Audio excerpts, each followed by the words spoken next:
En Puno tenemos casos de esclerosis sistémica, de esclerodermia lineal, bueno, de síndrome de Crest.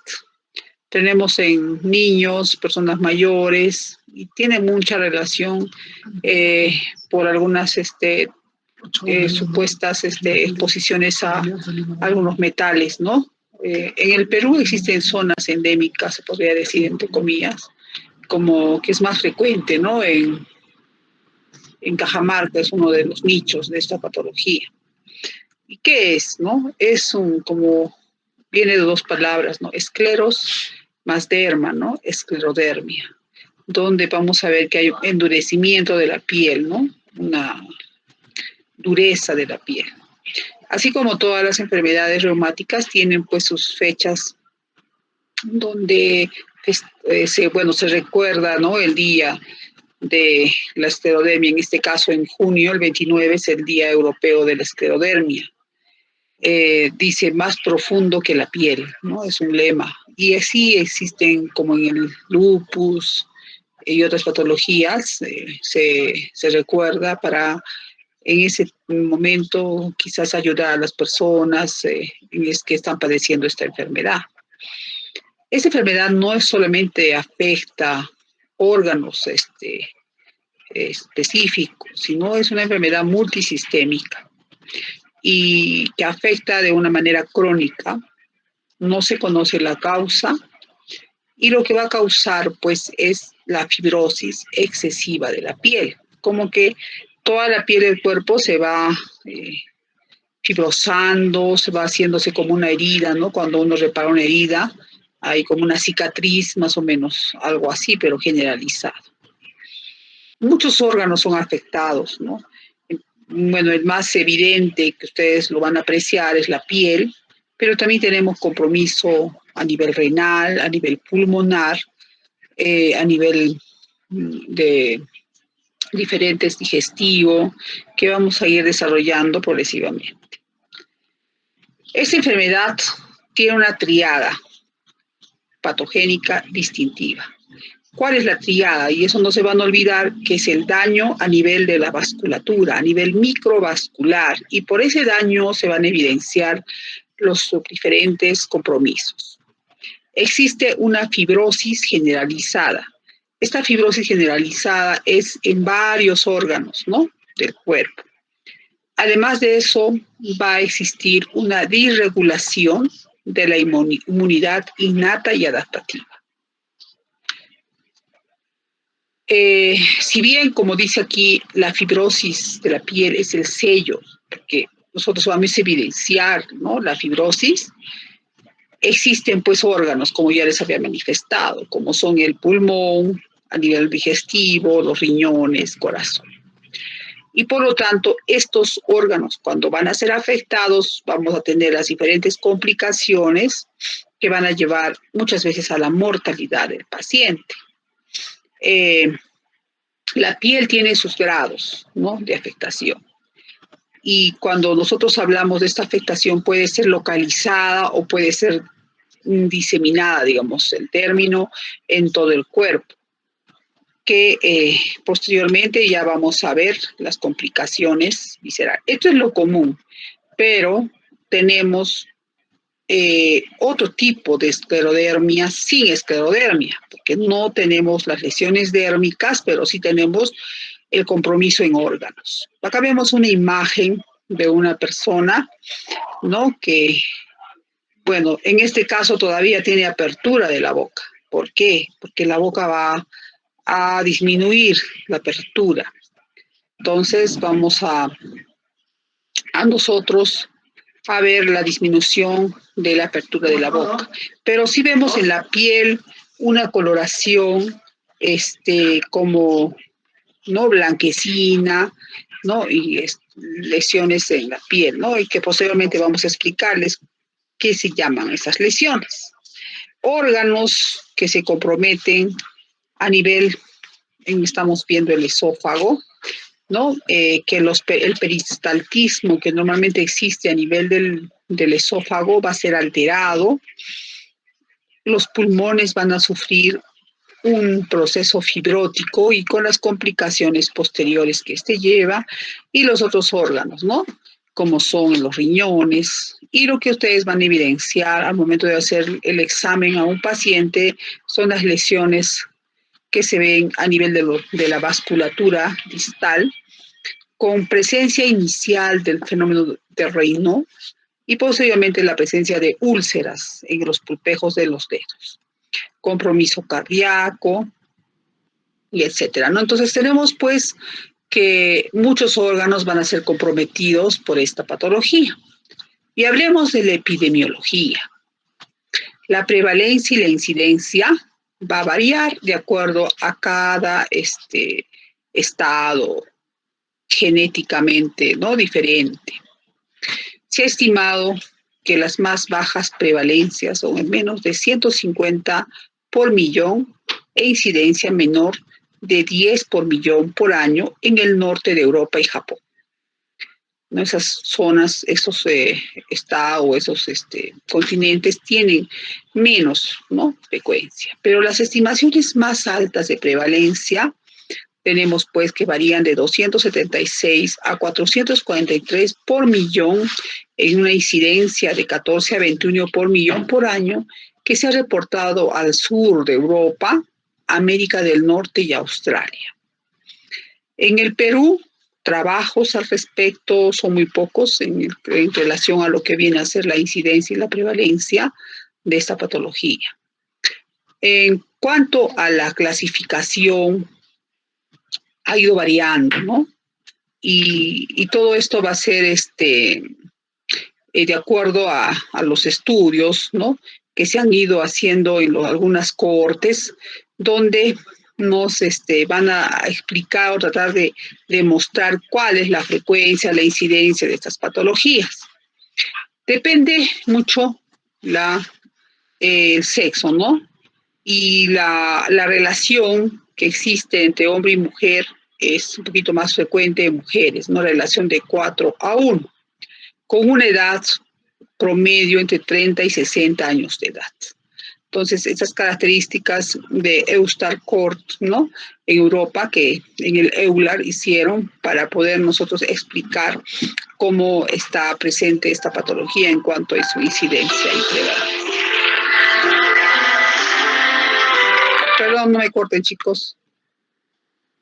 Aló. Sí, te estaba llamando para que me mandes una foto de las pruebas que están sin nombre, más o menos para suponer. A ver, mañana vas a mandar lo que me dijiste. Ya. Y la última pregunta, mi pregunta, ¿tú ya la has corregido o la has dejado sin calificar? Ya, entonces ya para tener y sumar lo que me corresponde. Ok, ya nada más quería saber. Ya nos veo. Mañana estoy en clases, mañana en la mañana, en el hospital, que le envía a algunos de sus compañeros que están rotando conmigo. Y ahí yo voy a ver, pues, de quién se tratan las pruebas. Estoy dictando clases Sí, no, estoy dictando ahorita clases con los chicos, les voy a informar que voy a tener las pruebas. Sí, sí.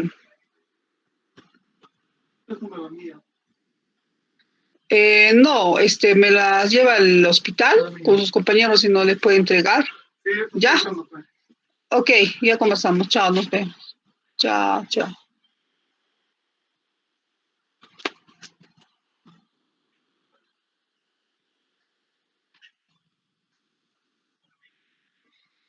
¿Me escuchan? Chicos, ¿me escuchan? Sí, sí, doctora. Ya, mire, en este momento se acaba de comunicar el doctor Vega, porque justo le estaba llamando por la tarde y las pruebas me las está entregando. Entonces voy a comparar el lapicero o la letra de las pruebas que no tienen nombre y tener pues ya la nota, ¿no? Estoy calificando y vamos a tener para ustedes, yo creo que pasado mañana ya las notas calificadas. Cualquier pregunta ya se les va a dar a su delegado. Me lo van a traer en físico, las pruebas. Bueno, continuamos. En cuanto a la etiopatogenia, vamos a hablar un poquito acá de la etiopatogenia. Y bueno, existe pues activación de qué células de los fibroblastos. Estos fibroblastos son la base, ¿no?, de este proceso que se produce en una esclerosis sistémica, ¿no? Porque donde va a haber una lesión vascular, vamos a encontrar activación del endotelio y una reacción inflamatoria descontrolada. Para esto existe siempre un estímulo ambiental y la predisposición genética, donde vamos a ver que existe la alteración del sistema inmune con elevación o aumento de las citocinas que van a producir al final daño a nivel endotelial, la síntesis del colágeno va a estar alterada y la proliferación de los fibroblastos. Existe una teoría del microquimerismo, donde dice que existe durante el embarazo un pasaje de células que son indiferenciadas y estas podrían permanecer quiescentes en nichos de la médula ósea hasta ser activadas hacia un estirpe inmune como respuesta a un estímulo ambiental. Entonces, hay esta teoría al respecto. Existen, pues, 3 pasos en este proceso. En el paso 1 vamos a encontrar la respuesta vascular a la lesión consistente, ¿no? Existe una activación endotelial, ¿no? Producción de endotelina 1 y quimioquinas,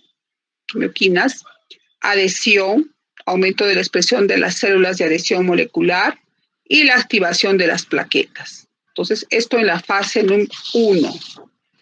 En la fase 2, no, estamos viendo de la fase 1, ya en la fase 2 vamos a ver que existe la respuesta de estas quimiosinas a los receptores de adhesión que se reclutan en varios tipos de células inflamatorias. Aquí tenemos las células T helper, ¿no?, que secretan el factor de crecimiento beta y la interleuquina 13.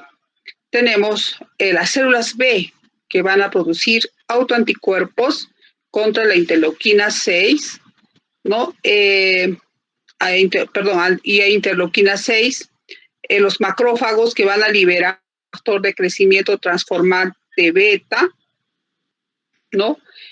Actúan aquí también las células dendríticas, van a secretar interferón alfa y el factor plaquetario, ¿no?, 4. Entonces, esta es la fase 2. En la fase 3 del proceso, vamos a tener que los fibroblastos que están residentes, activados por este cóctel de citocinas, generan especies reactivadas de oxígeno. Aquí, ¿no? Y se diferencian en miofibroblastos, que son responsables de la producción excesiva de la matriz extracelular. Perdón.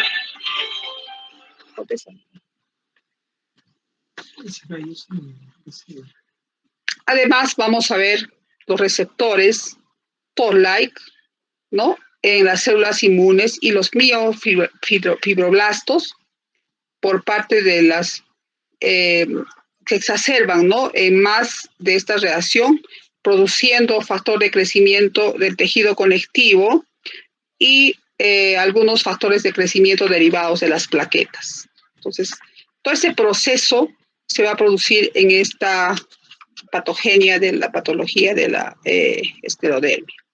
Tenemos criterios de clasificación.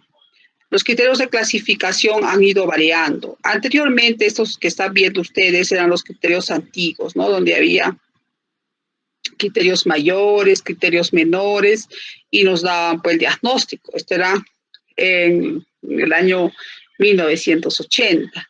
Pero posteriormente estos se han ido modificando, ya no, algunos de esos se han tomado en cuenta, pero ya en el año 2013, en el Colegio Americano de Reumatología y EULAR realizan las clasificaciones de los nuevos criterios, ¿no? Y ya tenemos aquí que se realiza basándose en puntajes, ¿no? Y vamos a ir desarrollando cada uno. ¿Qué vamos a encontrar? Primeramente tenemos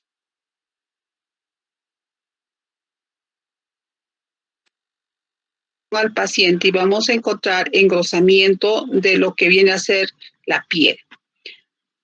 Obviamente, este engrosamiento es en ambas manos. Y si se evalúa, tenemos que ver si son en las interfalángicas o metacarpofalángicas, ¿no? ¿Dónde se extiende este proceso? Entonces, si nosotros encontramos que toda la fibrosis está hasta la altura de las metacarpofalángicas, este es suficiente criterio para dar diagnóstico. Aquí ya no hay duda, ¿no? Porque la piel se ha endurecido hasta la zona del metacarpo, las zonas metacarpofalángicas, entonces tenemos un puntaje de 9. Y teniendo el puntaje de 9, tenemos ya el diagnóstico de esta enfermedad. Este engrosamiento de la piel, que se conoce como esclerodactilia, también puede estar ubicado solo en la parte distal, ¿no? De las articulaciones, ¿no? Entonces, al tener esto, tendríamos un puntaje de 4. Y si nosotros a esto le acompañamos que están los dedos edematizados o hinchados, tendríamos un puntaje de 2. Entonces vamos sumando, ¿no? Con 9 ya tenemos diagnóstico, pero tenemos la esclerodactilia distal, las articulaciones metacarpofalángicas, proximales, articulaciones interfalángicas proximales, tenemos 4. También tenemos que evaluar las úlceras. Entonces, aquí vemos una imagen donde encontramos úlceras, ¿no? Las úlceras digitales, las cicatrices de las yemas de los dedos, tendríamos puntaje de 2 y 3. También nos da un puntaje para poder diagnosticar. Otra lesión que ustedes van a evidenciar son las telangiectasias. En esas imágenes, como, ¿no?, las telangiectasias presentes en las diferentes partes del cuerpo, tenemos puntaje de 2. A nivel del lecho capilar o lecho unguial, tenemos lesiones, ¿no?, que son evidentes. Entonces tendríamos esos capilares anormales un puntaje de 2. Cuando ya realizamos un examen un poquito más exhaustivo y encontramos hipertensión pulmonar, tendremos puntaje de 2 y un proceso de una enfermedad pulmonar intersticial, puntaje de 2. Vemos acá las imágenes donde nos ayuda bastante la evaluación de un neumólogo. Y el fenómeno de Raynaud. Este fenómeno de Raynaud que tiene sus 3 fases, ¿no? Está la palidez, la cianosis, el eritema, que nos va a dar una puntuación de 3. Y nosotros tenemos también que solicitar exámenes. ¿Qué exámenes nosotros podemos pedir? Tenemos varios análisis que se pueden pedir, pero los más utilizados y que nos dan diagnóstico es el anticentrómero y el antitopoisomerasa 1 o antiesclero 70. El anti-RNA polimerasa 3. Entonces, teniendo cualquiera de estos 3, tendríamos un puntaje de 3. Puntuación total, determinando o sumando el peso como máximo de puntuación en cada categoría. Entonces ya les decía, si es más de 9, se clasifica ya como un diagnóstico de esclerosis sistémica definida. Bueno, existen en este cuadrito algunas consideraciones que tenemos que tener presente para seleccionar, ¿no? Para ver. Entonces, ¿qué tenemos que evaluar? Para el diagnóstico, fenómeno de Raynaud, si los dedos están tumefactos, anormalidades también en un examen que viene a ser la capilaroscopía a nivel del lecho unguial, los anticuerpos, ¿no? Y los criterios considerados importantes para realizar la referencia temprana, si nosotros estamos dudando, el fenómeno de Raynaud, los dedos tumefactos y anticuerpos antinucleares positivos. Entonces, este es un artículo del año 2011. Pero que como ya tenemos los criterios del 2013, entonces esto ya queda como para conocimiento. Bueno, las formas clínicas. Esta enfermedad tiene diferentes formas clínicas, ¿no? A nivel cutáneo, ¿no? Esclerosis sistémica limitada, ¿no? La esclerosis sistémica difusa, cutánea difusa, solo la esclerodermia y el síndrome de overlap.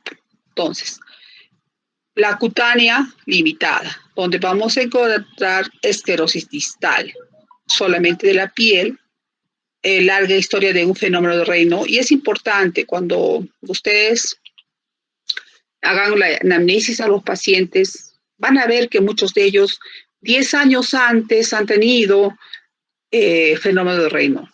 Entonces, todo paciente que tenga fenómeno de Raynaud tiene que estar controlado, porque en el tiempo recién van apareciendo ya las lesiones fibróticas, con complicaciones tardías, enfermedad intestinal grave, frecuente y grave. La esclerosis sistémica cutánea difusa, que afecta las extremidades, proximal o tronco, esclerosis de la piel. Breve historia de fenómeno Raynaud. Pues esa es la diferencia. Cuando hablamos de una limitada, vamos a ver que existe el Raynaud, que ha habido un tiempo bastante largo para que se presente la esclerodermia. Pero cuando hablamos de una sistémica cutánea difusa, este fenómeno de Raynaud es de breve duración. Es un paciente que ha tenido muy poco tiempo el fenómeno Raynaud y ha tenido el compromiso dérmico. Tenemos en este caso ya un compromiso renal, que es bastante importante, que es la crisis renal, que lleva a la mortalidad de estos pacientes.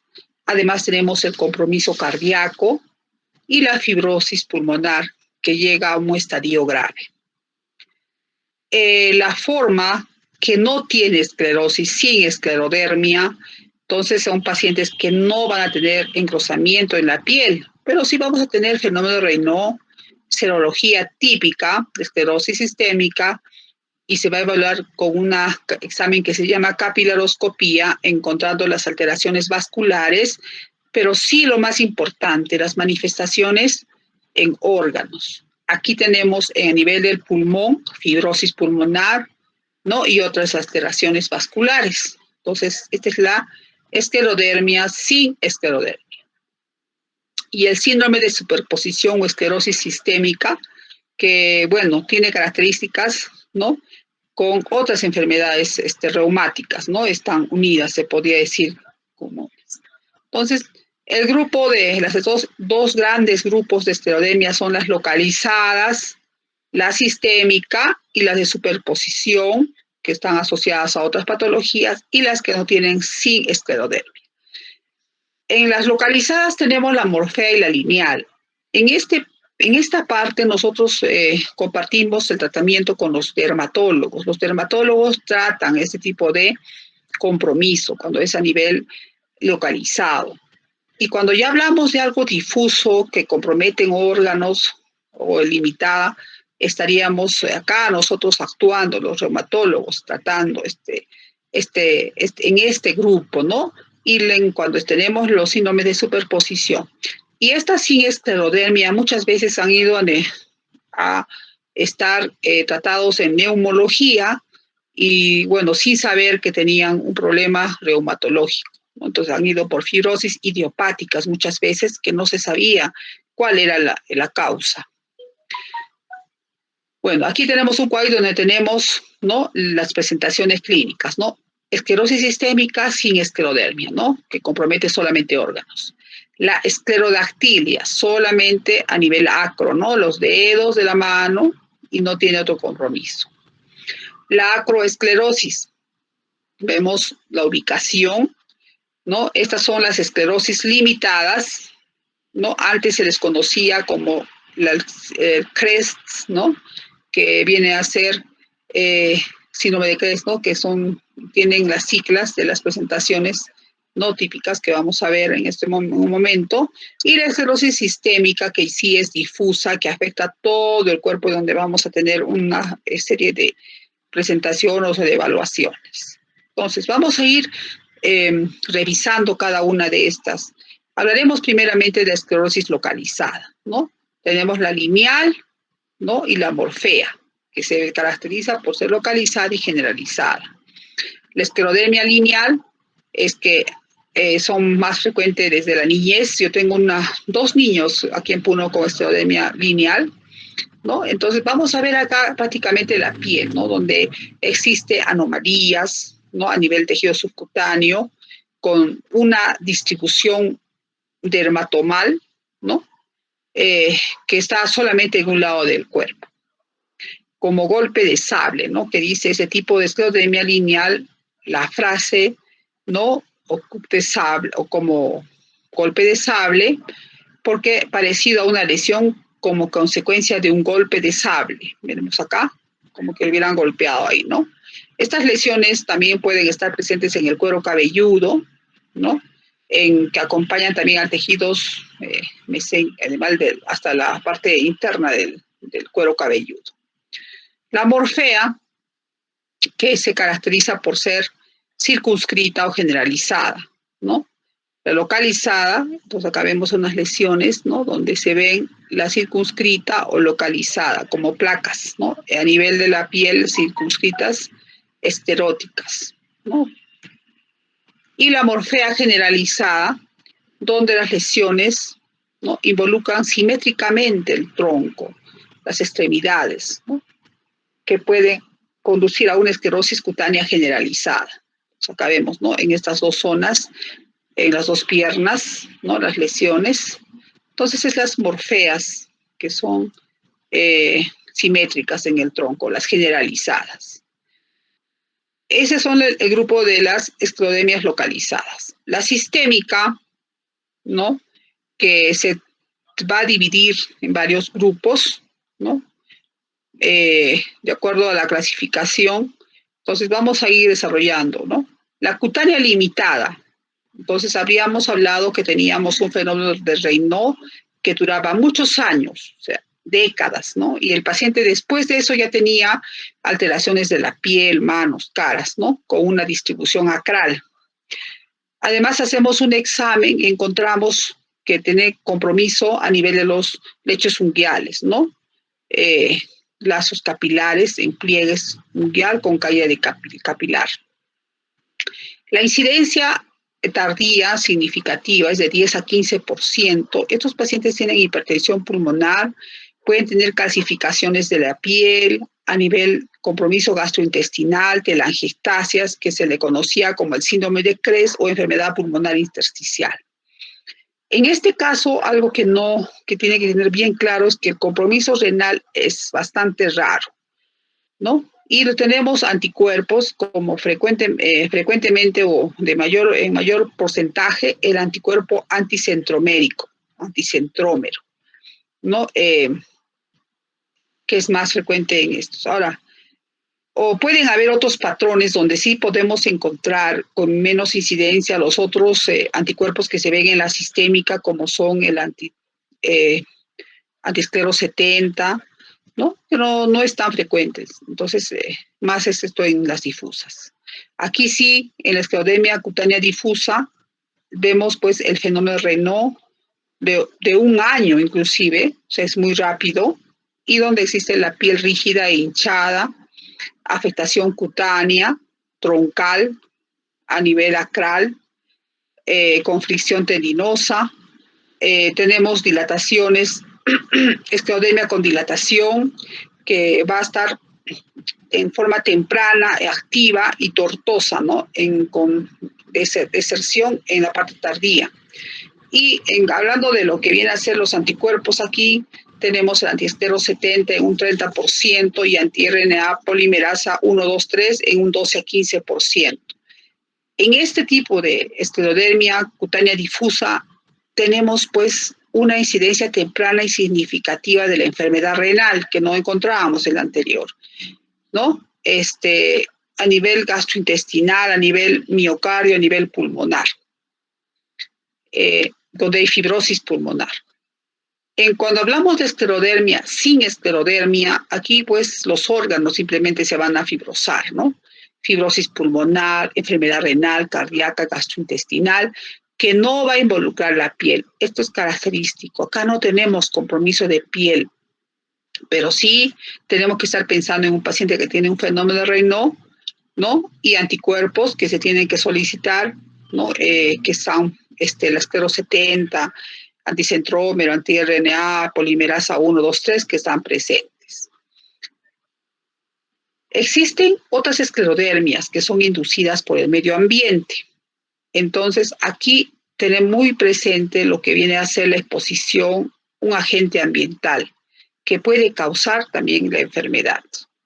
Y cuando hablamos ya de superposición, vamos a ver que existen enfermedades reumáticas autoinmunes asociadas. ¿Qué enfermedades? Tenemos ahí el lupus, la artritis reumatoide, la dermatomiositis, las vasculitis y el síndrome de Sjögren como superposición a ese tipo de esclerodermias.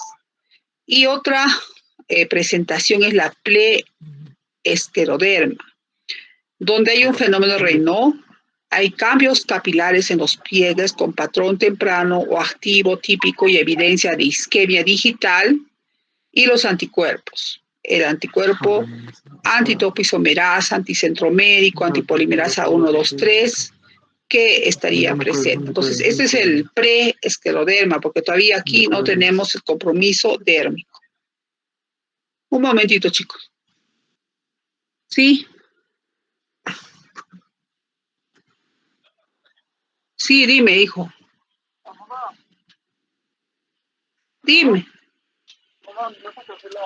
Ah. Ya.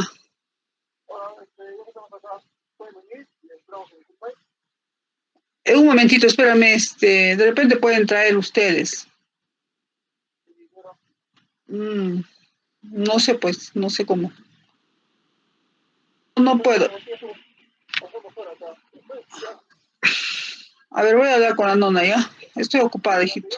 Ya. A ver, tú coordina, hijo. Disculpen. No, entonces tenemos la preescleroderma. Existen pues diferentes características clínicas que ya hemos conversado en relación a lo que viene a ser el compromiso limitado y difuso, la diferencia, ¿no? Para que ustedes más o menos ubiquen. Entonces, fibrosis cutánea, la limitada solamente es en las áreas distales, codos, rodillas, ¿no? Pueden afectar la cara. Pero la difusa tenemos que está presente en áreas próximas o distales a los codos, rodillas, ¿no? Y afecte a la cara. En la forma típica de implicancia pulmonar tenemos la hipertensión de la arteria pulmonar y la enfermedad pulmonar intersticial. Entonces son totalmente dos procesos que se pueden diferenciar tanto en la limitada como en la difusa. En las características de los órganos que van a ser afectados, en la limitada tenemos compromiso a nivel del esófago, tenemos reflujo gastroesofágico severo y fenómeno de Raynaud. En la difusa tenemos crisis renal y los hallazgos de los exámenes físicos. Bueno, acá tenemos la telangiectasia, calcinosis en la limitada, esclerodermia, complicaciones isquémicas digitales. Y en las difusas tenemos la fricción tendinosa y cambios pigmentarios, que vamos a ver. Entonces, el diagnóstico se basa en los investigar, tener los criterios, ¿no? Que se han escrito, hacer un diagnóstico diferencial, básico, el fenómeno de Raynaud, que hemos hablado, y para poder nosotros tener ya, hacer pues una disquisición y saber en qué grupo de patología estaríamos nosotros como diagnóstico, ¿no? Entonces, tenemos que solicitar los anticuerpos que ya se ha mencionado, como primero el anticentrómero, antitopisomerasa, la antipolimerasa, que son los más frecuentes, y tenemos otros más que, bueno, no los pedimos con mucha regularidad, ¿no? Los anticuerpos antinucleares también nos ayudan para poder nosotros saber si estamos frente a uno limitado, a un difuso. Entonces, tenemos pues que tener presente estos 3 anticuerpos como base para un diagnóstico de esta patología. Y el examen. Hay un examen que se llama capilaroscopía. Este examen que se realiza mediante un aparato nos va a ayudar a permitir ver la microcirculación, en donde vamos a poder nosotros evidenciar cómo está el lecho unguial, ¿no? Entonces, es bastante fácil, digamos, de poderlo utilizar, es viable, y la característica, pues, de nos da una certeza, se podría decir, en el diagnóstico de este tipo de patología. Y esa videolaparoscopía va a ver el lechunguial, por ejemplo, acá vemos los capilares, ¿no? Cómo son normalmente, ¿no? Como un peine, ¿no? Con sus papilas, ¿no? Esta es una capilaroscopía. Y cuando ya tenemos presencia de estas hemorragias, ¿no? En fumarola, es un patrón activo de la esclerosis sistémica. Entonces, esto ya sería un diagnóstico. Varios patrones esclerodiformes tenemos para ver un cuadro temprano, activo y tardío, con cambios mínimos. Vamos acá la presencia de megacapilares, ¿no? Están aquí. No sé qué me salió el puntero.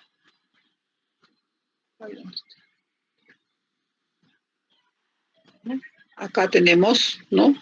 Los cambios mínimos, microhemorragias en flecha, ¿no? Con un patrón de esclerodiforme, ¿no?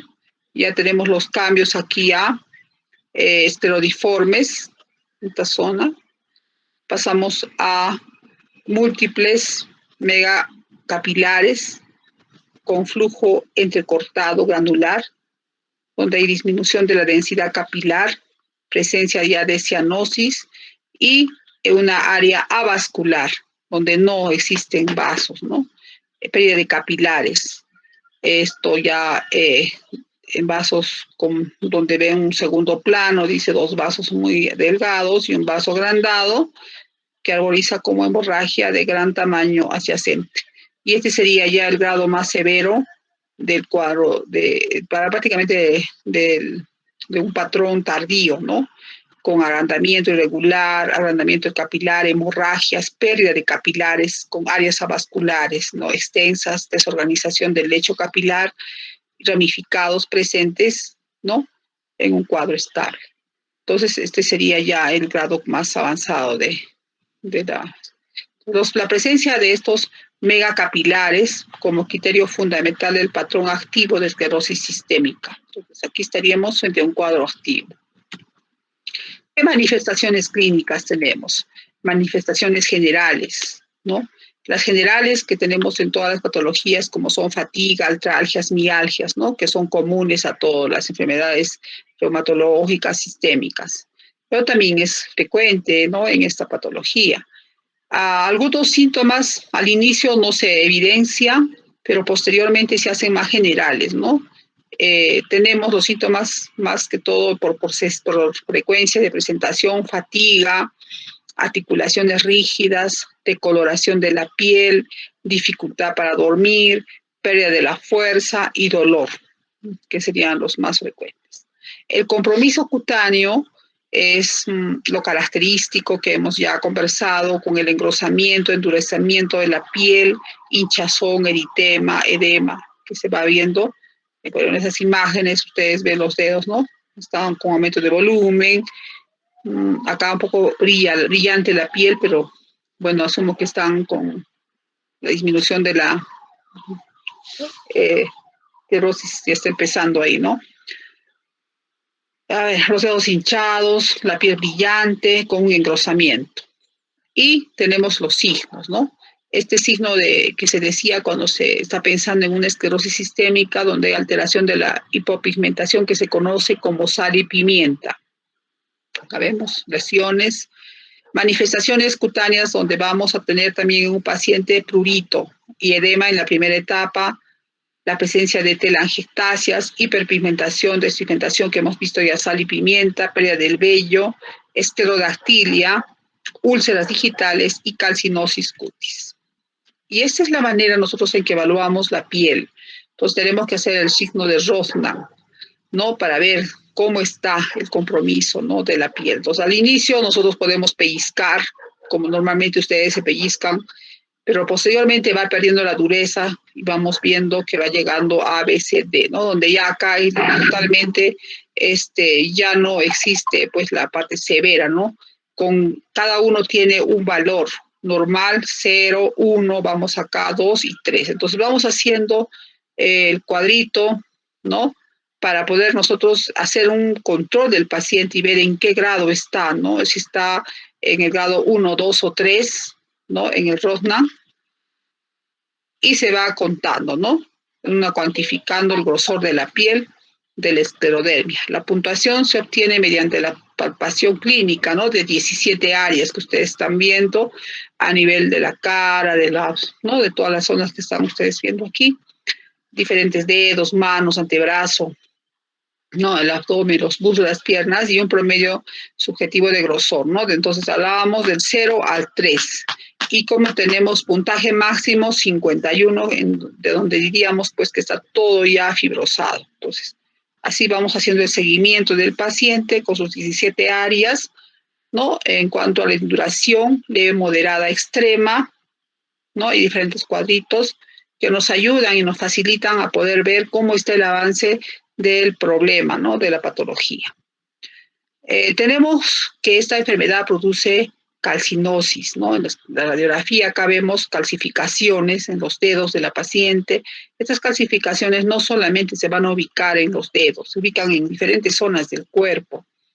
En una cutánea limitada tenemos la calcinosis cutis, el síndrome de Crest, que se conoce, ¿no? Donde tenemos por las primeras letras, Crest, calcinosis, F, fenómeno de Raynaud, la R, dismotilidad esofágica, la E, la esclerodermia, la S, y la T, telangiectasia. Entonces, esta es digamos, la manera que se va nombrando a este tipo de compromiso cutáneo limitado, con estos compromisos y un fenómeno de Raynaud, ¿no? Que va a ir a un aumento. Acá más imágenes, ¿no? De la calcinosis, fenómeno de Raynaud, disfunción, esclerodermia y telangiectasias. Imágenes donde nos muestran, miren aquí la esclerodactilia, ¿no? La paciente que va a ir aumentando progresivamente, la esclerosis limitada cutánea, ¿no? ¿No?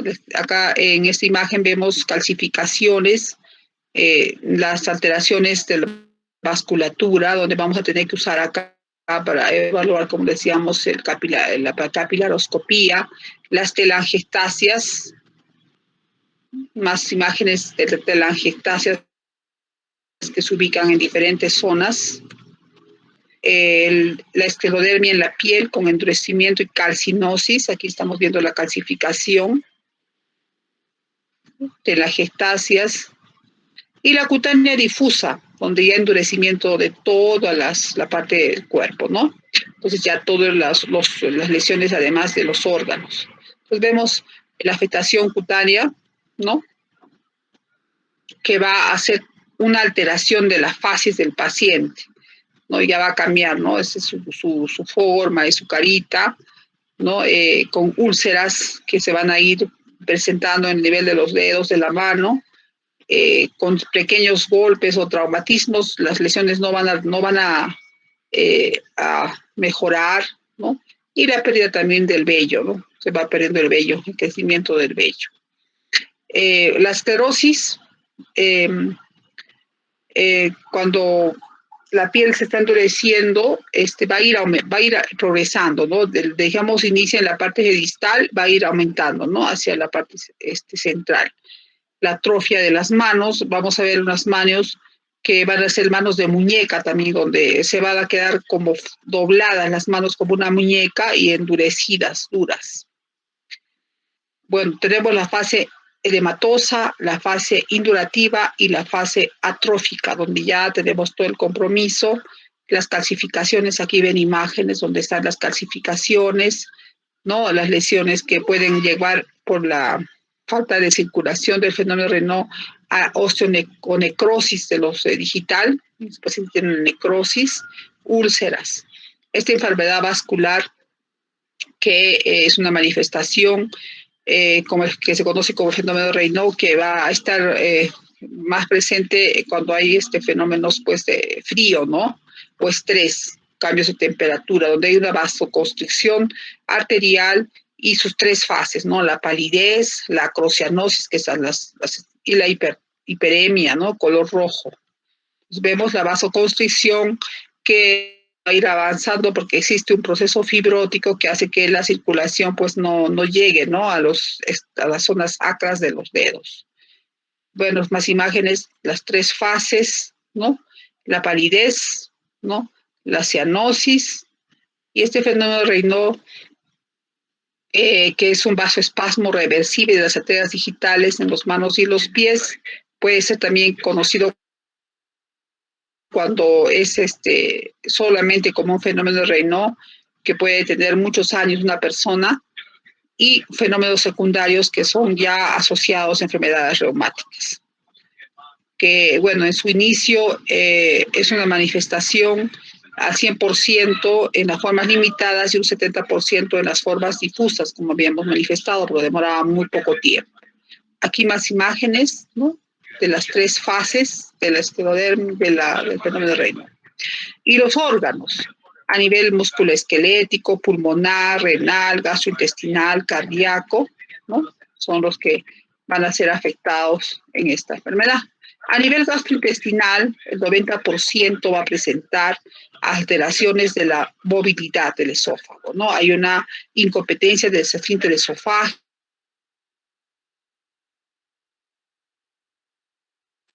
posteriormente a una esofagitis, estenosis, ¿no? Un esófago de Barré, microaspiraciones pulmonares. La digestión en estos pacientes está alterada. Estos pacientes, por el mismo disminución del peristaltismo, van a sufrir una mala absorción. El alimento va a permanecer por mucho tiempo a nivel del tubo digestivo y, por lo tanto, predisposición a neoplasias, predisposición a tener mala digestión, a infecciones, ¿no? Entonces, los síntomas que van a tener son disfagia, ¿no? Acidez estomacal, asfixia, tos después de tragar, distensión abdominal por el alimento que no está digiriéndose adecuadamente, estreñimiento, diarrea, pseudoobstrucción, sobrecrecimiento bacteriano, porque existe una mala absorción e incontinencia fecal. Estos procesos que pueden llevar a microaspiraciones, ¿no? Y el desarrollo de enfermedades pulmonares también, y angiodisplasia, ¿no? Del antro. Entonces, un estómago en sandía causa la hemorragia gastrointestinal crónica y anemia. Entonces, miren, las manifestaciones son varias a nivel del problema digestivo, ¿no? Desde que va desde el esófago, colon, ano rectal, intestino, hígado. Pacientes todo este problema. A nivel pulmonar, 70% de los pacientes van a presentar compromisos, ¿no? Tenemos, pues, la enfermedad pulmonar intersticial, que se llama alveolitis fibrosa o fibrosis pulmonar. Consecuencia de hipertensión de la arteria pulmonar. Entonces, esto va a ir ahí, como decir, en uno al otro lado, ¿no? O sea, están ahí como círculo vicioso. Y esta enfermedad pulmonar intersticial van a tener 3 de 4 pacientes con esclerosis sistémica. Entonces, estos pacientes que presentan disnea, tos, que puede ser no productiva, alveolitis, fibrosis pulmonar temprana. Si se hace el velcro, más prominente se ve en las bases pulmonares. La hipertensión pulmonar en un 10 al 40%, disneas de esfuerzo, intolerancia al ejercicio, insuficiencia pulmonar con insuficiencia cardíaca derecha. Entonces, puede tener también trombosis de los vasos pulmonares como una complicación de la etapa tardía que puede llevar inclusive a la muerte. Entonces, esa es la enfermedad vascular pulmonar en ese tipo de pacientes. Y lo que nosotros tenemos temor es la enfermedad renal, porque los pacientes cuando hacen una crisis renal prácticamente es casi ya mortal, ¿no? Entonces vemos en las autopsias de 60 a 80% de los pacientes con esclerosis sistémica se evidenciaron una patología de daño renal.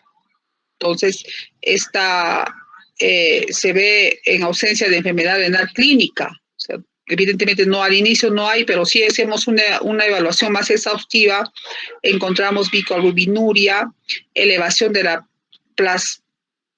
plasmática de la creatinina, hipertensión, en un 50% de los pacientes, ¿no? Y la crisis por esclerodermia que es la afectación renal potencialmente mortal y grave, ¿no? Esta se ve en un 10 a 15% de pacientes. Entonces, aquí es más frecuente en la forma difusa, ¿no?, que en la limitada. Y esta va a estar presente casi en la primera etapa de la enfermedad. Entonces, aquí existen, pues, las presiones bastante elevadas, ¿no?, con un trastorno, pues, que lo lleva a la muerte. Hay hemólisis microangiopática y y trombocitopenia, insuficiencia renal oligúrica, un análisis de orina donde encontramos proteinuria, células y cilindros, y la hipertensión moderada, ¿no?, en algunos pacientes. El mecanismo es el engrosamiento, ¿no?, ¿de qué? De las capas, de las arterias renales, porque vamos a ver que existe, pues, este problema de fibrosis, entonces va a ser un proceso de vasoconstricción, hipoperfusión, que va a ir perpetuando el estímulo inicial. Factores de riesgo que predicen la aparición cuando existe, pues, una esclerosis sistémica en menos de 4 años que es difusa y rápidamente progresiva, cuando hay un engrosamiento rápido de la piel, cuando hay fricción palpable de los tendones, ¿no?, cuando se hace el examen, anemia nueva, eventos cardíacos, ¿no?, derrame pericardio, insuficiencia cardíaca congestiva, o cuando se usan los corticoides, ¿no?, en dosis altas. Por eso que nosotros, cuando tratamos este tipo de pacientes, no se debe utilizar corticoides en dosis altas. Es de usarlo con mucho cuidado el tratamiento. Y es una manifestación clínica de la crisis renal de esclerodermia, ¿no? Entonces, todos los órganos que se están comprometiendo para que un paciente, pues, tenga esta patología. La enfermedad cardíaca también es un 60 o 75%, ocurre después de un proceso de esclerosis sistémica y nos da un mal pronóstico, una tasa de mortalidad de 2 a 5 años más o menos. ¿Y qué podemos encontrar? Pericarditis, derrame pericárdico, fibrosis miocárdica, insuficiencia cardíaca, miocarditis, enfermedad microvascular, infarto de miocardio, trastorno de conducción y arritmias. Entonces, miren, una variedad de compromiso a nivel cardíaco que, pues, lo puede llevar a la muerte del paciente, ¿no? Enfermedad pericárdica, ¿no?, que va a asociar a nivel del pericardio derrames, ¿no?, insuficiencia renal aguda, además asociado. La fibrosis miocárdica, que es también uno de los compromisos a nivel de estos pacientes, que no, hay, pues, vasoespasmo, ¿no?, recurrente de los pequeños vasos, y a menudo se asocia a necrosis de banda de contracción, dice, ¿no?, una lesión histológica indicativa de isquemia de miocardio.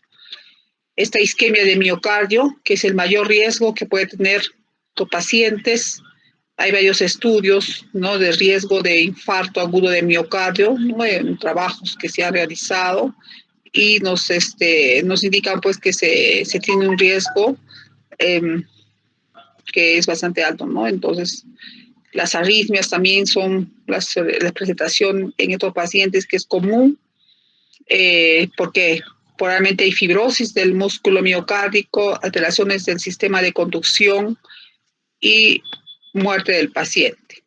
Enfermedades musculoesqueléticas, tenemos, pues, mialgia, fatiga, ¿no?, hinchazón de las manos, artralgias, dolor, inmovilidad. Si hacemos un examen, tenemos fricción palpable y audible de los tendones a nivel de las diferentes articulaciones de manos, pies, rodillas, codos, ¿no? Y esta artritis puede ser poliarticular, oligoarticular, monoarticular, fricción tendinosa, que nos va a dar que existe, pues, una enfermedad agresiva. El compromiso neuromuscular, ¿no?, neuropatías de atrapamiento cutáneas, ¿no?, por el endurecimiento de la piel, miopatía y miositis inflamatoria, y a nivel del sistema nervioso central, pues, es menos frecuente, ¿no?, la afección a nivel de convulsiones o geniturinario, tenemos, pues, disfunción eréctil, pacientes, en la mujer igualmente, porque existe una sequedad a nivel de la lubricación vaginal con dispareunia, ¿no? Que se presenta en un 56% de 60 mujeres, ¿no? Con esclerosis sistémica cuando se hizo estudios. Bueno, es bastante extenso, he tratado de resumir, y el tratamiento al final, pues lo han dado pues las recomendaciones, tanto el EULAR, ¿no? Viendo qué va a tratarse, ¿no? Porque es una enfermedad bastante compleja, difícil de tratar, no por el compromiso que tiene, ¿no? A diferentes órganos. El fenómeno de Raynaud, tenemos que, como se presenta frecuentemente, tenemos ahí para tratar con antagonistas del calcio, y tenemos el nifedipino como una terapia primera línea. Tenemos el sildenafilo, el vardenafil, ¿no? Como también tratamiento, el hilotros, ¿no? Intravenoso, la fluoxetina para mejorar también el tratamiento de pacientes que tienen esta esclerosis, esclerodermia, esclerosis sistémica. A ver acá, las úlceras digitales, ¿no? Lo que tenemos que garantizar aquí es la circulación, ¿no? A nivel de lo que es los vasos que están, pues, contraídos, ¿no? Entonces ahí tenemos los bloqueadores de calcio que nos ayudan bastante, ¿no? Los antagonistas receptores de la endotelina para la hipertensión de la arteria pulmonar, tratamiento también de pacientes que tienen compromiso a nivel de lo que es ese compromiso pulmonar. Tenemos los análogos de la prostacyclina, ¿no?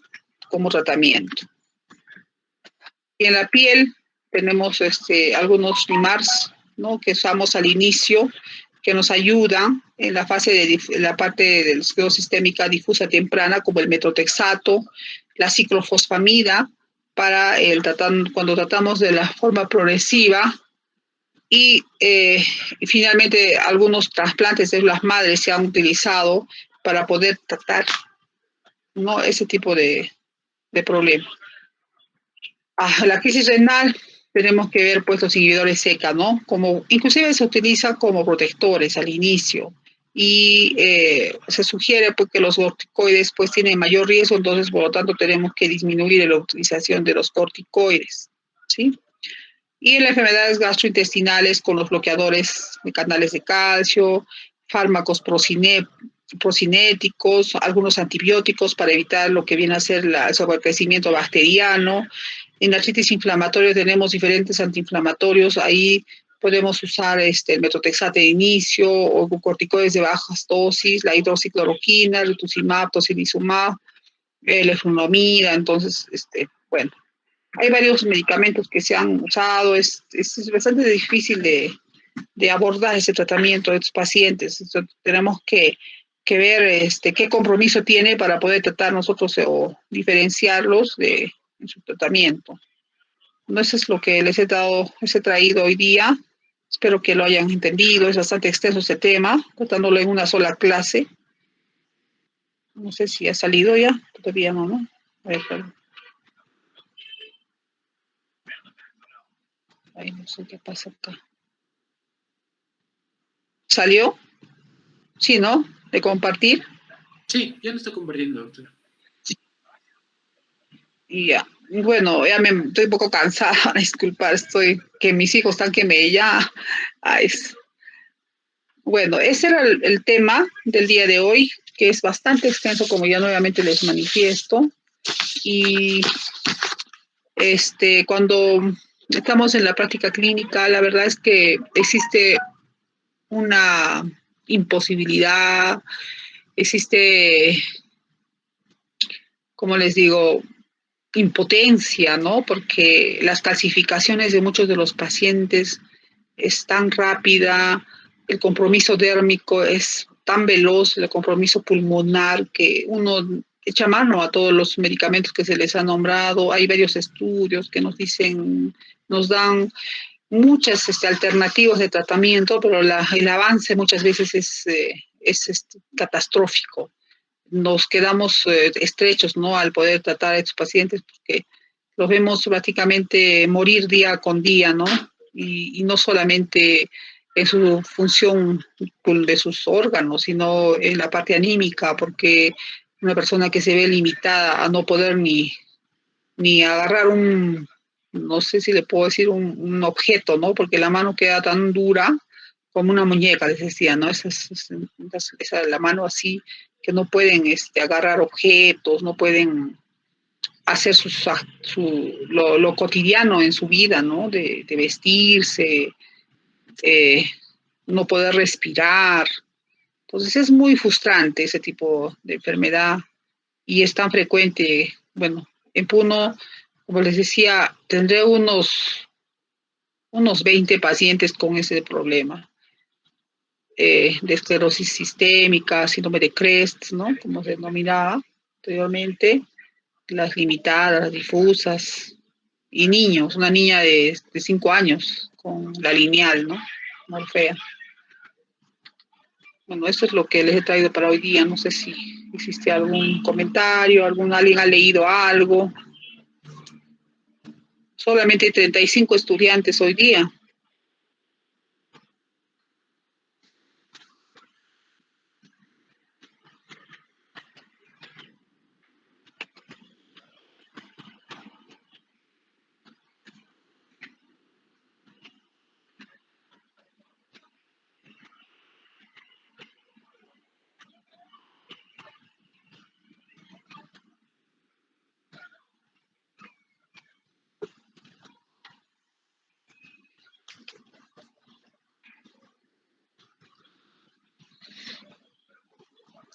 ¿Está Yohaira ahí? No, no está, ¿Qué doctora. pasa? Doctora, el día de hoy, bueno, esta semana, como le habían comentado, tenemos actividades por el aniversario de la facultad y ahora, en este mismo momento, se está llevando el evento de elección de Miss y Mister y muchos de mis compañeros están apoyando ahí. A mi compañera Yohaida, que es la Miss, y a mi compañero Marco, que también es el Mister. Entonces, justo en este momento ellos están participando en ese evento. ¿Y por qué no me han avisado? Hubiéramos cambiado la fecha, pero bueno, ya está hecho. Ok, pero solamente hay, ¿cuántos mises? Pues, porque son 34, hay 34, 33 hay, o sea, faltan 9, ¿cuántos? 8. No, menos. Sí, el detalle es que 18. muchos de mis compañeros están, por comisión, están ahí encargados de apoyar a las barras, doctora. Entonces, solo algunos nos hemos podido conectar.